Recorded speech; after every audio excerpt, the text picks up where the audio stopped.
सिंगरौली की धरा पे आप आए यहाँ पे, और आपकी गायकी कुछ अलग विधा से है, बॉलीवुड हॉलीवुड से हट के है और सूफियाना और अध्यात्म से जुड़ी है।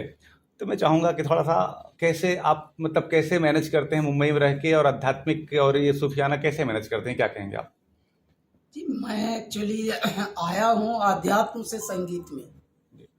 सामान्यतः क्या होता है, लोग बचपन से ही फिल्मों के स्वप्न देखते हैं, मैं फिल्मों में जाऊंगा, मैं ऐसा बनूंगा, मैं वैसा बनूंगा। हमको पता भी नहीं था कि इस पृथ्वी पर कोई फिल्मी दुनिया भी है। हम ऐसे पले हैं जबकि हैं दिल्ली के, लेकिन हमारा लालन पालन जो हुआ गुरुकुल में हुआ। और गुरुकुल में रहने के साथ, गुरुओं की शरण में रहने के साथ, ऋषियों की शरण में रहने के साथ, हमारे तपस्वियों की शरण में रहने के साथ हमको बाहर की दुनिया का पता ही नहीं चला। तो हम सब लोग चकित हैं हमारे विधाओं से, हमारे शब्द चयन से, हमारे वक्तव्यों से। सब लोग चकित होते हैं, ये कहाँ से आए हैं, लग तो नहीं रहा इसी युग के हैं ये। तो वो इसीलिए लगता है, यदि आप फल लगा बीज जैसा बोया, जैसी संगत होती है मनुष्य की वैसी ही रंगत हो जाती है।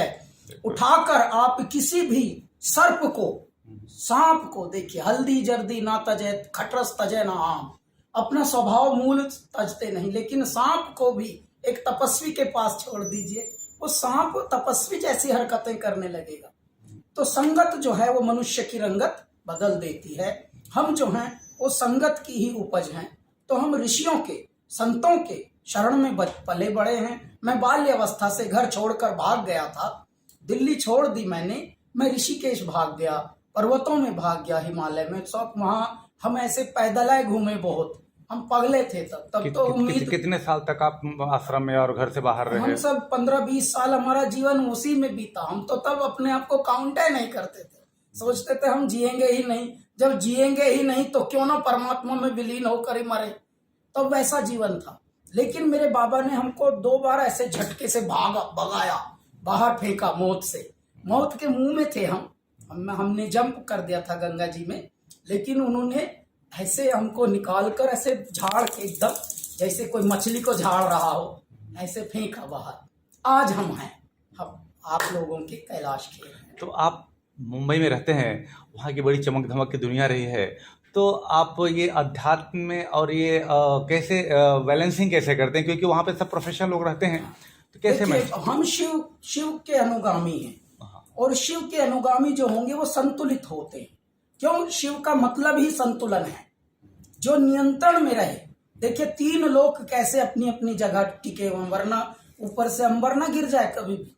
लेकिन मेरे महादेव ने तीनों को ऐसा संभाला हुआ। पाताल अपना रुका हुआ है नीचे, पाताल भी ऐसे उबल के नहीं आपके हमारे मुख पर आ रहे हैं कि भाई अचानक इतनी बड़ी जलप्रपात हो जाए कि पगलाए दें धरती को। तीनों को संतुलन है, यही है मेरे महादेव।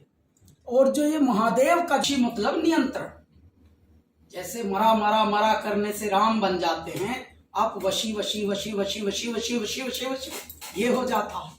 तो इस प्रकार से संतुलन, आप भले कहीं भी रहें, आप आवे में रहें, जहां पकते हैं बर्तन तो मेरे बालक को शेप देते रहें, ऐसे हम रहते हैं।